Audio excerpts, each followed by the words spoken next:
ప్రభువైన యేసుక్రీస్తు నామమున మీ అందరికీ వందనాలు చెల్లించుకుంటా ఉన్నాను. అంత మాత్రమే కాదు, వినుకొండలో ఉన్నటువంటి క్రీస్తు సువార్త సహవాసము అనే ఆ సంఘంలో నేను ఎదుగుతూ ఉన్నాను.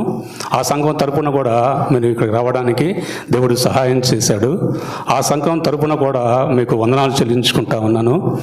నాకెంతో సంతోషంగా దేవుడు మిమ్మల్ని చూడడానికి దేవుడు సహాయం చేశాడు. మనందరము యేసు ప్రభు యొక్క సంఘ సహవాసంలో మనందరము ఒక తండ్రి పిల్లలము. అందుని బట్టి నిజంగా నాకెంతో సంతోషంగా ఉంది. మనందరం దేవుడి బిడ్డలం. ఈ రీతిగా ఒకరినొకరిని ప్రోత్సహించుకోవడానికి దేవుడు ఈ రీతిగా మనకు కల్పించినటువంటి ఈ తరుణాన్ని బట్టి నేను ఎంతగానో దేవుణ్ణి స్తుతిస్తా ఉన్నా. నేను గొప్ప ప్రసంగకుడిని కాదు, నేను మామూలు విశ్వాసిని. మీ అందరితో పాటుగా నేను విశ్వాసంలో కొనసాగుతామనే ఈ పరుగు పందెంలో నేను 20 సంవత్సరాల క్రితం మొదలుపెట్టాను, కొనసాగుతూ ఉన్నాను. కానీ అంతవరకు దేవుడు కొనసాగించగలనని మరొకసారి దేవుణ్ణి స్తుతిస్తూ, ఎందుకంటే నాకు అంతగా నేను గొప్ప ప్రసంగికుడినేమో లేకపోతే ఇంకేం కాదు, కాకపోతే దేవుడే నాకు ధైర్యాన్ని ఇచ్చి మీ దగ్గరికి తీసుకువచ్చాడు. నేను అంటే అడపాదడపా నా సాక్ష్యాన్ని పంచుకుంటూ వచ్చాను కొన్ని సంఘాల్లో. అయితే ఎప్పుడు నేను వర్తమానం నేను ఇవ్వలేదు. అంటే అంత నేను మాట కూడా నాకు సరిగా రాదు, మామూలు మాట్లాడుతూ ఉంటా. కొద్దిగా అర్థం చేసుకోండి. చిన్న ప్రార్థన చేసుకుందాం. మహాపరిశుద్ధుడు అయినటువంటి మా ప్రియ పరలోకపు తండ్రి, మరొకసారి నిజముగా నాకు ఇచ్చిన గొప్ప భాగ్యాన్ని బట్టి స్తుతిస్తా ఉన్నాం. మేమందరము మీ బిడ్డలం. అయ్యా, మా కొరకు మీ ప్రాణాన్ని పెట్టావు ప్రభు. ఎంతగా మనం ప్రేమిస్తూ ఉన్నావు. అందుని బట్టి మిమ్మల్ని ఆరాధిస్తూ మరొకసారి నన్ను మీ స్వాధీనంలో ఉంచుకోండి. మహిమ ఘనత ప్రభావాలు పొందుకోమని యేసునామం ప్రార్థించి వేడుకుంటున్నాం తండ్రి, ఆమేన్. నా పేరు కాంతారావు. మేము మా అన్న, మా చెల్లి ముగ్గురు. మాది ఇట్లానే పల్లెటూరు, మాచర్ల దగ్గర కంబంపాడు. అయితే నా చిన్న వయసులోనే మా నాన్న చనిపోయారు. నేను 7th క్లాస్ అప్పుడే. తర్వాత మా బంధువులు అంతా, అంటే మా ఊర్లో ఎక్కువ గొడవలు ఉంటాయి. దానివల్ల నేను కూడా కొద్దిగా ఉన్నతమైన కుటుంబంలో పుట్టాను. ఆ ఊర్లో కూడా మా బంధువులు కొంచెం ఉన్నతమైనటువంటి స్టేజ్లో ఉన్న కారణాన్ని బట్టి, ఆ కేసులు గొడవలను బట్టి తెనాలి వెళ్ళిపోయి అక్కడ వలసపోయి చిన్న వ్యాపారం చేసుకుంటూ ఉన్నారు. మేము మాత్రం మా ఊర్లోనే ఉంటూ పొలం వేసుకుంటూ, నేను 10th క్లాస్ వరకు అక్కడే ఉన్నా. నేను హిందూ కుటుంబంలో, అంటే లోకరీతిగా నేను చౌదరీస్ కుటుంబంలో పుట్టాను. ఎందుకు చెప్తున్నానంటే నాకు గర్వం కాదు, అవకాశం అట ఈ గ్రామ వాతావరణాన్ని బట్టి నేను చెప్తా ఉన్నా. నేను చిన్నప్పటి నుంచి క్రైస్తవులన్నా నాకు ఏమాత్రం పడేది కాదు. ఆ ప్రాంతానికి వెళ్ళేవాడిని కాదు. ఆ ఏరియా, ఆ చర్చెస్ మా ఊళ్ళో దూరంలో ఉంటాయి. నేను ఉన్నటువంటి మాకు అంత హిందూ కుటుంబంలో ఆ విగ్రహారాధనలను, మా నాన్నయ్య మా ఊరికి ప్రెసిడెంట్ 18 సంవత్సరాలు చేశాడనమాట. ఆ ఊర్లో ఒక దుర్గా గుడి కట్టించాడు పొలిమేరలో. ఆ గుడి ప్రతిష్టప్పుడు అడుగడుగున ఒక మేకపోతును కోసి బలించి అంతా చేసేవాడు. అంటే ఊరు మేలు కోసం చేసేవాడు. ఆ విధంగా ఉన్నటువంటి నన్ను యేసు ప్రభు నాకు ఎప్పుడు తెలిసేది కాదు. అంటే దేవుడో కాదో నాకు తెలియదు. చనిపోయాడంటే ఏదో ఆ కరుణామయుడు చూసేవాళ్ళం, కాసేపు ఏడ్చేవాళ్ళం. చిన్నపిల్లప్పుడు వచ్చేవారం, మామూలే, చాలా మామూలు అయిపోయేది. కానీ నాలో ఎప్పుడు ఒక రకమైనటువంటి ఫియర్, అంటే ఒక రకమైన బాధగా ఉండేది. నా చుట్టూ అమ్మ నాన్న అందరూ ఉండేవారు. కానీ ఎప్పుడు ఒక రకమైనటువంటి వేదన, ఒక తపన, నాకు తెలియనటువంటి ఆలోచనలు ఉండేవాడిని. ఆ రకంగా నా 7th క్లాస్ అప్పుడు మా నాన్న చనిపోవడం, 10th క్లాస్ తర్వాత మళ్ళీ మేము ఇంకా తెనాల్లో ఉంటాం. మా బంధువులు మా మేనత్తోళ్ళు ఆడనే ఉంటాం ఉన్నారు. ఆ తెనాలు వెళ్ళినప్పుడు నాకు 97లో పెళ్ళి అయిపోయింది. ఆ పెళ్ళి అయిపోయింది 6 నెలలకే మా మిస్సెస్ మరి ప్రెగ్నెంట్ అయ్యి వాళ్ళ అమ్మగారికి వెళ్ళిపోయింది అనమాట. ఆ తెనాల్లోనే నేను లాడ్జీలో సూపర్వైజర్గా ఉంటామండి. అక్కడ ఇంకా లోకరీతిగా అన్ని అలవాట్లు నాకు అబ్బాయి ఆ లోకంలో ఫ్రెండ్స్తో తిరుగుతూ తాగుతూ ఆ రకంగా ఈ మధ్యకాలంలో ఒక అన్య స్త్రీతో, ఒక వేరే భర్త చనిపోయినటువంటి స్త్రీతో నాకు పరిచయం అయిపోయింది. అమ్మాయి చర్చికి వెళ్తూ ఉంటుంది. అంటే లోకరీతిగా మన చర్చికి వెళ్ళి ఇక ప్రార్థన చేసుకొని వస్తూ ఉంటుంది. నేను మాత్రం మా హిందూ దేవుళ్ళని చాలా నిష్టగా నేను 4 సార్లు మాల వేసుకొని శబరిమల పోయి వచ్చాను. తిరుపతి వెళ్తూ ఉండేవాడిని, ఈ కాణిపాకం అని అట్లా గుళ్ళకి వెళ్తూ ఉండేవాడిని. కానీ ఒక తపన, అసలు నిజ దేవుడు ఎవరు అని ఎక్కడ పోయినా నేను ఆలోచిస్తూ ఉండేవాడిని. ఇది దేవుళ్ళ, ఒకవేళ దేవుళ్ళకైతే మనం ఎందుకు కానికివ్వాలి అన్న ఈ రకరకాల ఆలోచనతో ఎప్పుడు నేను ఉంటా ఉండేవాడిని. ఈ ఒంటరితనం పోగొట్టుకోవడానికి ఇక ఫ్రెండ్స్కి వెళ్ళి ఆ ఫ్రెండ్స్తో తాగటము, తిరగటము, ఆ రకంగా చివరికి నా మిస్సెస్ డెలివరీకి అని వాళ్ళ అమ్మగాంటికి వెళ్ళిపోయింది. ఆ తర్వాత నేను ఇంకా ఆమెను పట్టించుకోలేదు. మా అన్న అప్పుడు, అరే నువ్వు వెళ్ళరా, నీ కుటుంబానికి నువ్వు చూసుకోరా అన్నప్పుడు నాకు అంతగా ఇష్టం ఉండేది కాదు. ఈ అమ్మాయి అంటే కూడా అంతగా నేను ఇష్టపూర్వకంగా మ్యారేజ్ చేసుకోలేదు. అందుని బట్టి అంత విముఖంగా ఉండేవాడిని. ఈ అమ్మాయితోనే ఈ అక్రమ సంబంధం కొనసాగుతూ ఉన్నా. అట్లా నా జీవితం గడిచిపోతూ ఉంది. 2004లో మా అన్న చనిపోయాడు. మా అన్న అంటే చాలా ప్రేమ. మా నాన్న చనిపోయాడు, మా అన్న చనిపోయాడు. నాకు నిరాశ, శూన్యం. ఇక నేను కూడా ఆ పరిస్థితులు చనిపోవాలనుకున్నా. నా జీవితం ఎందుకు, నాకే ఇట్లా ఎందుకు జరుగుతూ ఉంది. నా భార్య పిల్లలను చూస్తే ఒక రకమైనటువంటి మరి వాళ్ళని వదిలిపెట్టాను, మళ్ళీ తిరిగి పోలేకపోతా ఉన్నా, వాళ్ళని కలుసుకోలేకపోతా ఉన్నా. ఏమో నా భార్య కాదు. ఇట్లా సతమతం అవుతావు. చివరికి మా అన్న చనిపోయాడు. ఇంకా నేను మా అమ్మ నేను మా సొంత గ్రామానికి వచ్చాం. ఆ పొలం ఉంది కదా, ఆ పొలం వేసుకుందామని. అక్కడ ఆ పొలం వేసి మనం సరిగ్గా నీళ్లు పెట్టక చేయక దాంట్లో లాస్ అయిపోయాం. ఇదేంటి, నాకు చాలాసార్లు చనిపోవాలనిపిస్తూ ఉంది. ఎందుకు బతుకుతున్నావా, నేను ఏది పట్టుకున్నా అది నాకు కలిసి రావట్లేదు. అంటే లోకరీతిగా మాట్లాడుకుంటూ ఉంటాం. అట్లా ఆ పరిస్థితుల్లో ఇక మాచర్ల, మా పక్కనే మాచర్ల, ఆ పొలం ఆపేసి మళ్ళీ ఒక పలకల ఫ్యాక్టరీ ఉంటే ఆ పలకల ఫ్యాక్టరీలో పనికి వెళ్ళాను. ఆ తర్వాత మాచర్ల నుంచి వినుకొండ కరెక్ట్గా 2005 ఫిబ్రవరి 15వ తారీఖు సంక్రాంతి మరుసటి కనుమ రోజే మేము వినుకొండ వెళ్ళాము. ఆ తర్వాత నాకైతే ఇష్టం లేదు, చాలా బలవంతంగా అక్కడ తీసుకెళ్లారు. నాకైతే ఇవన్నీ ఇక మా ఊర్లోనే ఏదో చిన్న పనులు చేసుకుంటూ ఉందామని నేను అనుకున్నా. కానీ మన సహోదరులు మొత్తం బ్రదర్స్ ఉన్నారు నాతో పనిచేసేవారు. వారు నన్ను బలవంతంగా తీసుకువెళ్ళి వినుకొండలో వేసారు. మేము వేసిన తర్వాత అక్కడ వినుకొండలో నక్సలైట్ ప్రభావం ఎక్కువ. అనవసరంగా ఉన్న పని వదిలిపెట్టుకొని వచ్చాము. ఇక్కడ నా పరిస్థితి ఏంటో నాకు అర్థం కావట్లేదు. అప్పటికి నేను నా భార్య పిల్లలను వదిలిపెట్టి వేరే స్త్రీతో నేను జీవిస్తా ఉన్నా. ఆ స్త్రీతోనే వినుకొండ వచ్చాను. కానీ ఆమె చర్చికి వెళ్తూ ఉంటుంది. కానీ నాకు మాత్రం నమ్మకం లేదు. నువ్వు ప్రార్థన చేసుకో, నా పూజ నాది, నీది అనుకుంటా ఉండేవాడిని. కానీ ఈ వినుకొండ వచ్చినా కూడా చర్చికి వెళ్తా ఉంది ఆమె. ఎందుకు చెప్తున్నానంటే అంతకుముందు నేను అంత వివరంగా చెప్పను, నాకు కొద్ది టైం ఇచ్చారు కాబట్టి నేను మాట్లాడుతూ ఉన్నా. అంటే ఆ చర్చికి వెళ్తూ కూడా మళ్ళీ నాతో అక్రమంగా జీవిస్తూ ఉంది. నాకైతే మరి ఉంటా ఉంది కాబట్టి లోకరీతిగా మంచిది అనిపిస్తూ ఉంది. సరే, ఒక అనాథ స్త్రీని ఆదరించినట్లుగా ఉంటుంది అన్నట్టుగా నేను ఆమెతో ఉంటా ఉన్నా. కానీ కూరుకుపోతా ఉన్నా. అట్లా 2005 15వ తారీఖు జనవరి 15వ తారీఖు వినుకొండ వచ్చిన తర్వాత ఒక నెలకి మాకున్న పని మొత్తం ఆగిపోయింది. ఇక నేనేం చేయాలో అర్థం కావట్లా. వాళ్ళైతే మళ్ళీ పోయి మాచర్లు వెళ్ళిపోయారు. కానీ నా మనస్సాక్షి చెప్పుకోక నేను ఎలా తెలుసుకోలేదు. ఇక్కడ ఏదో పని చేసుకుందాము అని అనుకుంటూ అక్కడ ఉన్న తర్వాత ఈ అమ్మాయి ఫిబ్రవరి 8వ తారీఖు ఒక విపరీతమైనటువంటి ఇట్లాంటి ఒక శనివారం సాయంత్రం విపరీతమైన కడుపులు నొప్పితో బాధపడుతూ ఉంది. నాకు జేబులో పైసలు లేవు. ఇక ఏం చేయాలో అర్థం కావట్లేదు. ఖర్చులు కూడా లేని పరిస్థితుల్లో హాస్పిటల్కి తీసుకోవడానికి డబ్బులు లేవు. ఈ అమ్మాయి వెళ్ళాడిపోతూ ఉంది. నాకు అర్థమవుతా ఉంది, ఈ అమ్మాయి చనిపోతే నా భార్య కాదు, ఇతనే కావాలని చంపాడు అని నా మీద కేసు అయింది, నేను స్టేషన్కి వెళ్ళిపోవాలి అన్న రకరకాల భయాలతో చాలా వేదనగా నేను కూర్చుని ఉన్నా. ఆ అమ్మాయి చివరికి ఒక మాట చెప్పింది, అయ్యా నిజంగా ప్రార్థన చేసుకుందాం, నేను చర్చిలో సాక్ష్యాలు వింటూ ఉంటాను, వాళ్ళు ప్రార్థన చేసినప్పుడు దేవుడు వాళ్ళని లేపాడని కార్యాలు చేస్తూ ఉన్నారని చెప్పారు అనమాట. నాకైతే నమ్మకం లేదు. సరే నేను ప్రార్థన చేసుకోని చెప్పేసి ఆ అమ్మాయి అన్నప్పుడు ప్రార్థన చేసుకుంది. ఇంకా నేను అది మర్చిపోయి మళ్ళీ పడుకొని తెల్లారేసరికి సండే ఆదివారం వచ్చింది. ఆదివారం వచ్చి అయ్యా నిజంగా రాత్రి దేవుడు కాపాడాడు, చర్చికి వెళ్దాం అయ్యా అని చెప్పింది. నాకైతే నమ్మకం లేదు. సరే వెళ్తే వెళ్దాం, ఆదివారం కాబట్టి పని లేదు, అసలుకే పని లేదు, డబ్బులు కూడా లేవు ఖర్చులకు కూడా అని నేను చర్చికి వచ్చి వెళ్దామని చెప్పాము. ఆటోమేటిక్గా ఆమె రెడీ అయ్యి అయిపోయేసరికి 1 గంట ప్రాంతమైంది. ఆ దగ్గరలో ఉన్న ఒక చర్చి ఉంది. ఇట్లనే ఆ గ్రామం, అది వినుకొండలో కూడా అంతకుముందు పెద్దదేం కాదు, చిన్న గ్రామం, అది ఒక పల్లెటూరు, ఒక పట్టణం కానీ పెద్దది కాదు. ఆ పక్కన ఒక చర్చి ఉంది. నేను ఈ చర్చికి రాను, ఎందుకంటే అందరూ మనకు తెలుసున్నాను కాబట్టి మనకి లోకరీతిగా కొంత నాకు మళ్ళీ ఏమైనా అనుకుంటారేమో అని చెప్పేసి ఇక్కడ రానని చెప్పాను. ఒక చర్చికి వెళ్దామంటే మేము అంతకుముందు ఆ రోడ్ని వెళ్తా ఉన్నప్పుడు మా చర్చి ఒకటి అంతకుముందు చిన్న చర్చి అనమాట, ఆడికి వెళ్దామని చెప్పేసి వెళ్ళాం.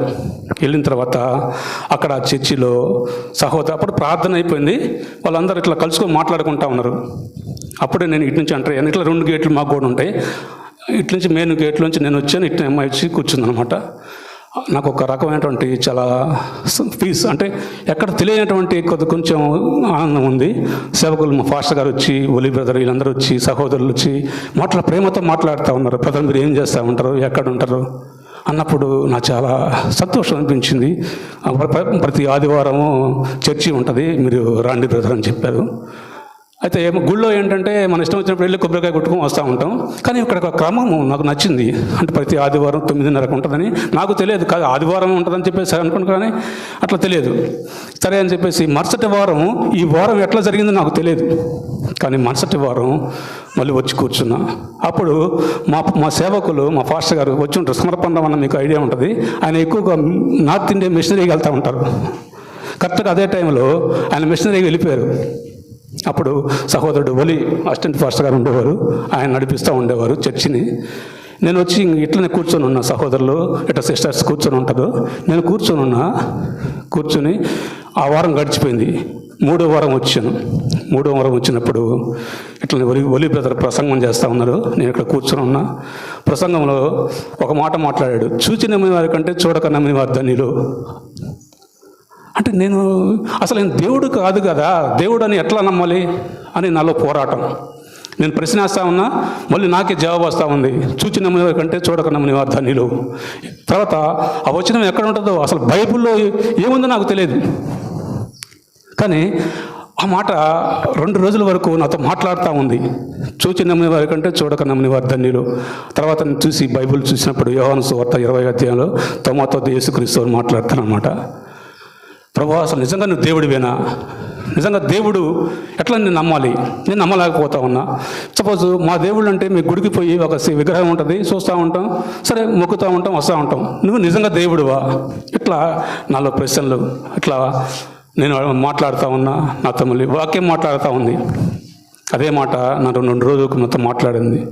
తర్వాత మరుసటి రోజు రాత్రి భోంచేసి ఇద్దరం కలిసి మామూలు మాట్లాడుతూనే ఉన్నాం, కానీ నాలో ఈ సంఘర్షణ జరుగుతూ ఉంది.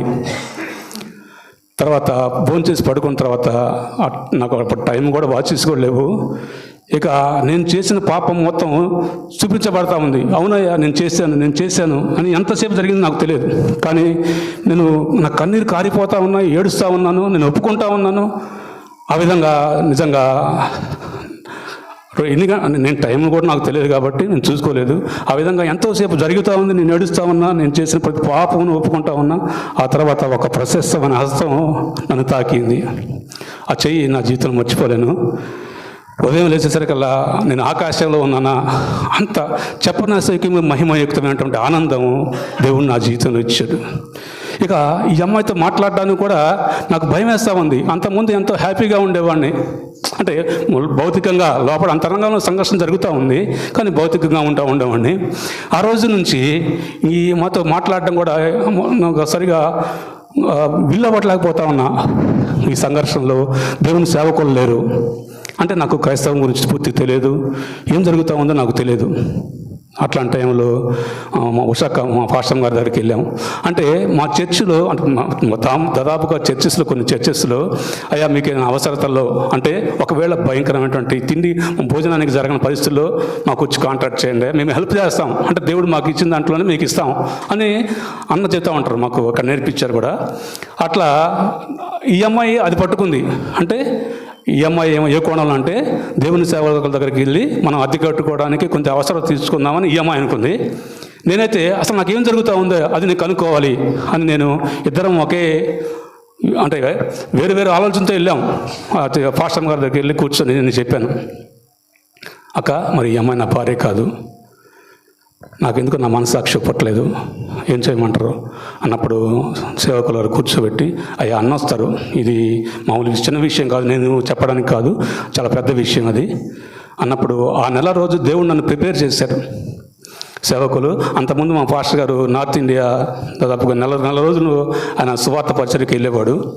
ఆ రోజుల్లో ఆయన వచ్చే వరకు నా మనస్సాక్షిని చంపుకోలేక, ఆమెతో ఎట్లా ఉండలేక ఇట్లా సతమతం అవుతా ఉన్నా, ఆమెను ప్రిపేర్ చేసే దేవుడు నాకు అర్థమైంది.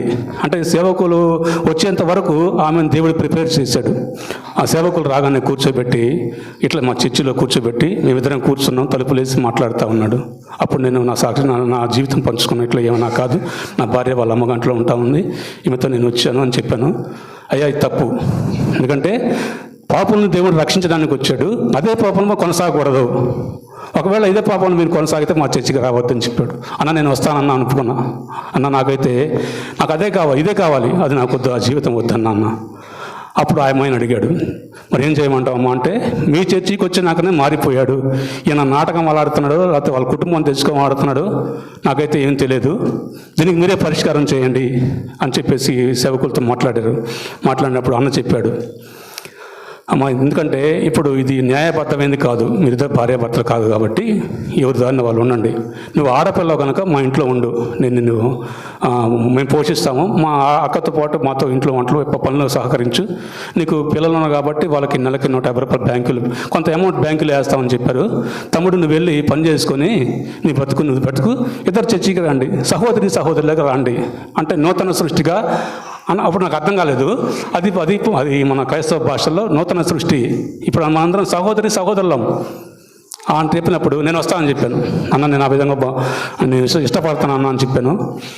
ఆ అమ్మాయి కూడా సరే అయితే నాకు 5,000 రూపాయలు అప్పు ఉన్నాడు, నా అప్పు నాకు కట్టేయమని చెప్పు, మేము మా అమ్మ దగ్గర తీసుకొచ్చాను, మేము వాడుకున్నాం ఇప్పుడు దాకా, ఆయన కట్టమని నేను వెళ్తానని చెప్పింది. ఇప్పుడు నేను కట్టను. అంతకుముందు అయితే లేస్తే అబద్ధాలు ఆడేవాడిని, అప్పుడు నాకు అబద్ధం రావట్లేదు, అంటే నాకు చెప్పట్లేదు, అంటే తప్పించుకోవచ్చు ఏది నేను కడతాలేని, కానీ నేను ఒప్పుకోలేదు. నాకు ఆడ ఇప్పుడు డబ్బులు లేవు, నన్ను నమ్ము రూపాయి ఎవరు, కానీ పని చేసి నేను కడతా అని చెప్పాను. సరే అని చెప్పేసి సేవకులు అమ్మాయిని ఇంట్లో ఉంచుకున్నారు. నేను ఆ రూమ్లో ఉన్నా. తర్వాత 2 రోజుల తర్వాత మళ్ళీ వచ్చి గొడవ పెట్టుకుంది. నేను మళ్ళీ అక్కడి నుంచి తెనాలి వెళ్ళిపోయాను. తెనాల్లో రిక్షా తొక్కుతూ ఇక వారం చర్చికి వచ్చేవాడిని. చర్చికి వచ్చినప్పుడల్లా ఈ పాస్టర్ గారింట్లోంచి ఈ అమ్మాయి వెళ్ళిపోయిన తర్వాత ఇక వారం నేను ఖచ్చితంగా చర్చికి అటెండ్ అయ్యేవాడిని, దేవుని వాక్యం వినేవాడిని, సంతోషించేవాడిని, మళ్ళీ వెళ్తూ ఉండేవాడిని. ఈ అమ్మాయి వచ్చేసి నా డబ్బులు నాకు ఇవ్వండి అని ప్రతి ఆదివారం చర్చికి వచ్చేది. నేను ఖచ్చితంగా వచ్చేవాడిని, వచ్చి దేవుణ్ణి ఆరాధించేవాడిని. నాకు ఆ సహవాసం చాలా సంతోషం అనిపించేది. మనం ఏ పని చేసుకున్నా కూడా, కానీ ఆదివారం వచ్చేకల్లా దేవుని సన్నిధికి రావడం, మన సహోదరులతో కలుసుకోవడం చాలా ఆనందంగా ఉండేది. ఆ జరుగుతున్న క్రమంలో ఈ అమ్మాయి రోజు నా కోసం వచ్చేది.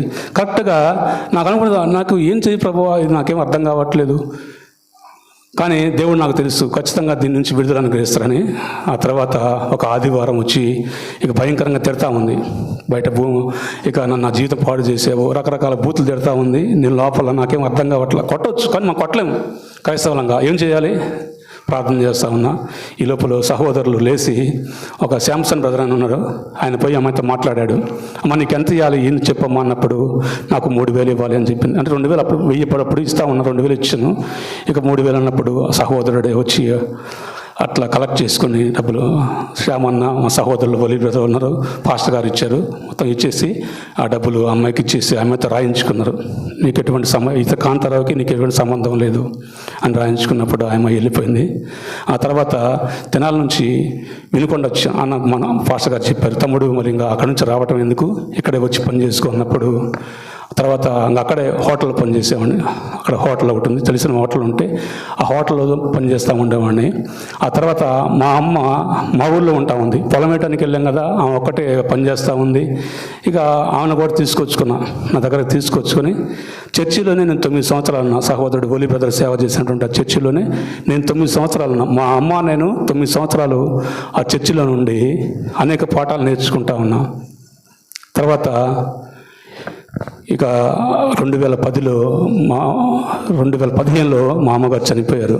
తర్వాత ఈ లోపలనే దేవుని సేవకులు, తమ్ముడు మరి నీ భార్య పిల్లలు నేను క్రైస్తవుడుగా ఉన్నావు కాబట్టి మీ భార్యతో సమాధాన పడాలి, క్షమాపణ చెప్పాలి అన్నప్పుడు ఒకసారి నేను పాస్టర్ గారు వెళ్ళి నా భార్య దగ్గరికి వెళ్ళాము, మాట్లాడాము.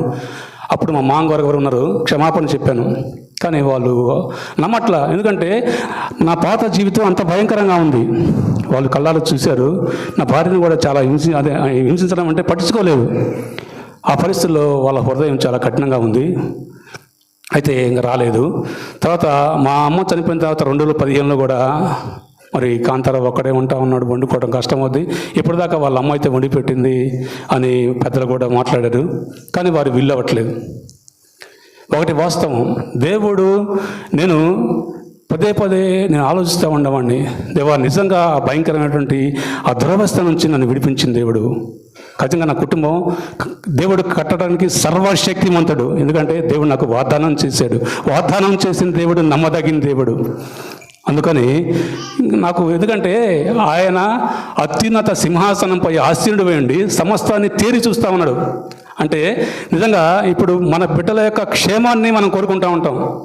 ఎందుకంటే మన కన్న బిడ్డలు, వాళ్ళ కొరకు అవసరమైతే మనం ఏ త్యాగం చేసుకోవడానికి ఇష్టపడతాం. అట్లాంటిది నా దేవుడు సర్వశక్తిమంతుడు, భూమి ఆకాశమును కలుగజేసిన దేవుడు, ఇవన్నీ మన కొరకే సృజించాడు. అందుకని అట్లా ప్రార్థన చేస్తూ ఉండేవాడిని. అనేక పరిస్థితులు నేను ఏది పట్టుకుంటే అది దేవుణ్ణి నమ్ముకున్నాక అది లాస్ అవుతూ ఉంది. నాకు ఆశ్చర్యం అనిపించేది. నిజంగా దేవుడి బిడ్డలు మాకు అది జరిగింది అంటూ ఉంటారు. మరి నాకేంటి జరగదు ప్రభువా, నాకు ఎందుకని కావట్లేదు. భీమ వ్యాపారం పెట్టినప్పుడు అది లాసే. ఎందుకు ప్రభా, మరి మీ బిడ్డల్లో మరి బాగా ఉన్నతంలో కావాలనుకుంటూ ఉంటారు, నాకేమి జరగట్లేదు. ఏడ్చేవాడిని. అప్పులు తీసుకొని బతిలాడేవారు, అయ్యా తినడానికి లేవయ్యా అంటే ఇస్తే వాళ్ళు తిరిగి నాకు ఇచ్చేవారు కాదు. నా కళ్ళ ముందే వేరే వాళ్ళకి కట్టేవారు. నేను కూర్చొని ఏడ్చేవాడిని, ఏంటి ప్రభా నా పరిస్థితి అట్లా. తర్వాత హోటల్ వ్యాపారం పెట్టాను. ఆ హోటల్ వ్యాపారం కూడా తెలిసిన వాళ్ళు కొంత మోసం చేసేవాళ్ళు. ఏంటి ప్రభు అంటే ఇవన్నీ నాకు పాఠాలు. కానీ నేను ఒక్కటి నా జీవితంలో నేను చేయాల, దేవుడి మీద ఎప్పుడూ సనగలేదు. ఎందుకంటే నాకు తెలుసు ఆ భయంకరమైనటువంటి పరిస్థితుల్లో నన్ను దేవుడు ఇంతవరకు నడిపించాడు. నేను రక్షింపబడి దాదాపుగా 20 సంవత్సరాలు దేవుడు నన్నెక్కడ ఆయన అంటే ఒంటరిగా విడిచిపెట్టలేదు. దేవుడి యొక్క సన్నిధి, ఆయన యొక్క ప్రసన్నత నేను చూశాను నా జీవితంలో. నిజంగా భౌతికంగా డబ్బులు ఉంటే ఒకవేళ వాళ్ళు సుఖంగా ఉంటారేం, కానీ అది క్షణికాలమైన దేవుడు మాట్లాడుతూ ఉన్నాడు. కానీ నేనైతే ఆత్మలో ఆనందిస్తూ ఉన్నాను. దేవుడు వాక్యం ద్వారా నాతో మాట్లాడుతూ ఉన్నాడు. ఎప్పుడు ఏ సమయం కావాలో ఆ సమయానికి దేవుడు ఆదరిస్తూ, నిజంగా సహోదరులు కూడా ఇందాక ఆరాధిస్తూ ఉన్నప్పుడు మనందరము ఆ స్టేజ్ నుంచి వచ్చిన వారమే. ఇక్కడ నేను నిలబడ్డానంటే నేను నా గొప్ప కాదు. ఇందాక బ్రదర్ కూడా చెప్పారు, మనము నరకానికే పాత్రలము. అయోగ్యులమైన మనల్ని యోగ్యులుగా దేవుని చేశాడు. ఆయన దృష్టిలో మనం విలువైన వారము. అది మనకు అర్థమైనట్లయితే నిజంగా ఆయన ఆత్మలో సత్యంతోనే ఆరాధించగలం. నా ఈ సాక్ష్యాన్ని ముగిస్తూ ఉన్నాను. దేవునికి స్తోత్రం. మీ అందరికీ నా హృదయపూర్వక వందనములు. మనందరం క్రీస్తులు అక్క చెల్లెను అన్నదమ్ములము. హృదయపూర్వకంగా నాకు కూడా ప్రార్థన చేయండి. నా కుటుంబం కట్టుబాటు కొరకు ప్రార్థన చేయండి. నా కుమారుడు కూడా లోకంలో పడిపోయి భయంకరమైన పరిస్థితిలో ఉన్నాడు. నా గురించి ప్రార్థన చేస్తామని మరొకసారి ఈ సమయాన్ని సహోదరుడికి అప్పగిస్తూ ఉన్నా.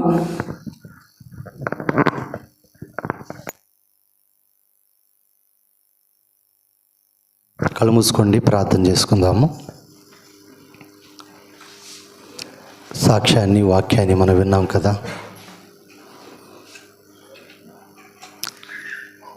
తన పాపం నుండి విడుదల పొందాడు. ప్రభువైన యేసుక్రీస్తు కృప చేత పాపాన్ని విడిచిపెట్టాడు, పాపపు స్త్రీని విడిచిపెట్టాడు. తన సాక్ష్యంలో ఇంకోటి చెప్పలేదు, కానీ నేను అంతకుముందు మీకు చెప్పాను. ఆ పాపపు స్త్రీ పాపాన్ని విడిచిపెట్టలేదు, కానీ ప్రభువుని విడిచిపెట్టింది. ప్రభువుని హత్తుకోలేదు, కానీ పాపాన్ని హత్తుకుంది. తాను పాపపు రోగంతో చచ్చిపోయింది. ప్రభువును హత్తుకున్న సహోదరుడు, పాపాన్ని విడిచిపెట్టిన ఈ సహోదరుడు ప్రభు సన్నిధిలో నేటికి జీవించి ప్రభు సాక్షిగా ఉన్నాడు. చూసారా, ప్రభు నిన్ను ప్రేమిస్తూ ఉన్నాడు. నువ్వు నశించిపోవడం ఆయనకి ఇష్టం లేదు. ప్రభుకు అప్పగించుకుంటావా నీ జీవితాన్ని? ఈ రోజుకి తన సొంత భార్య దగ్గరికి వెళ్ళి క్షమాపణ అడిగినా ఇంకా పూర్తిగా తాను ఇంకా అంగీకరించిన పరిస్థితి. అయినా తాను ప్రభుని విడిచిపెట్టలేదు. ఎంత గొప్ప సాక్ష్యం అది. తన సొంత భార్య దగ్గరికి వెళ్ళి క్షమాపణ అడిగినా ఇన్ని సంవత్సరాల తర్వాత కూడా పూర్తిగా అంగీకరించాల తన భర్తగా, కానీ తాను ప్రభుని విడిచిపెట్టలేదు. ప్రభు సాక్షిగా ఉన్నాడు. ఒక మేలు జరిగితేనే కాదు, అసలు గొప్ప మేలు, గొప్ప రక్షణ. దేవుడు గొప్ప కార్యాలు చేస్తాడంతే. దేవుని ప్రేమించే వారికి మేలు కలుగుటకి సమస్తమును సమకూర్చి జరిగిస్తాడంతే. వాళ్ళందరూ దిగొస్తారంతే. మనం దేవునికి లోబడితే, దేవునికి అప్పగించుకుంటే, విధేయత చూపితే మన పాదాల దగ్గర తీసుకొస్తాడు దేవుడు ఎవరినైనా. మనం పడాల్సింది దేవుని పాదాలే, ఆయన మీదే పడదాం. మనం దేవునికి లోబడితే సైతాన్ని కూడా గడగలాడతాడు అంతే. నీ సొంత శక్తు సైతానికి కుయుక్తిని ఎరగలేవు, ఎదిరించలేవు. మనం చేయాల్సింది ఒకటే, దేవుని వాక్యానికి హృదయపూర్వకంగా విధేయత చూపటం. అప్పుడు సైతాన్ని ఎదిరించు, వాడు పారిపోతాడు. చక్కటి సాక్ష్యం వర్తమానాన్ని బట్టి ప్రభువును స్తుతిస్తున్నాను. ప్రార్థన చేసుకుందాం. ప్రభు వలన సమీపించబోతున్నాం. ఒకసారి పరీక్షించుకుందాం. రక్షించబడి విమోచించబడిన ఇశ్రాయేలీయులు ఇద్దరు మాత్రమే చేర్చబడ్డారు. మధ్యలో పుట్టిన వాళ్ళు చేర్చబడ్డారు. కానీ నీ సంగతి ఏమిటి? రక్షణ పొందటమే కాదు, విమోచించబట్టమే కాదు, నడిపించబట్టమే కాదు, అంతము వరకు క్రీస్తులో నిలిచి ఉండాలి. మరణం వరకు నమ్మకంగా ఉండాలి. అప్పుడు క్రీస్తులో పాలివాడు వస్తావు. ప్రభు త్వరలో రానయ్య ఉన్నాడు. ఎక్కడ అపవాదికి చోటు ఇవ్వద్దు, ఎక్కడ సైతానికి చోటు ఇవ్వద్దు. ప్రార్థన చేసుకుందాం. ప్రేమగల తండ్రి, కృపగల దేవ, వందనాలు. ఇప్పటి వరకు మీ దాసుడు సహోదరుడు కాంతారావు నిలబెట్టుకొని మీరు వాడుకున్నందుకు స్తోత్రాలయ్యా. బిడ్డని మీరే రక్షించుకున్నారు, మీరే పట్టుకున్నారు. జగత్తు పునాది వేయబడక మునిపే చూశారు క్రీస్తు యేసులో. ఇది కేవలం మీ కృప చేత రక్షించబడ్డాడు. ఈ రోజు వరకు కూడా 20 సంవత్సరాలు మీ సాక్షిగా ఉంచారు. వందనాలు ప్రభువా, వందనాలు, వందనాలయ్యా. కడ వరకు కూడా నీ కొరకు నమ్మకంగా విధంగా కొనసాగటానికి సహాయం చేయండి. నీపైన ఆధారపడిన బిడ్డలు విడిచిపెట్టవయ్యా. నీ ముందు ఒకరోజు నిర్దోషిగా నిలబెడతారు. నీ బిడ్డ పట్ల ఒక ప్రత్యేకమైన ప్రణాళిక కలిగి ఉన్నావు. ఆ ఉద్దేశాలు నెరవేర్చండి. తన భార్యను లోతైన రక్షణలోకి నడిపించండి.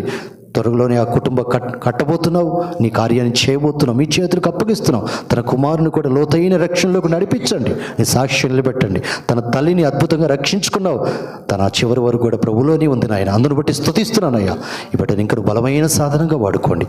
మీ దాసుని ద్వారా చెప్పబడిన సాక్ష్యం వర్తమానం మందరి హృదయాల్లో ఫలింపచేయమని యేసుక్రీస్తు నామమున స్తుతించి ప్రార్థించి అడిగి వేడుకొంచున్నాను తండ్రి. ఆమేన్.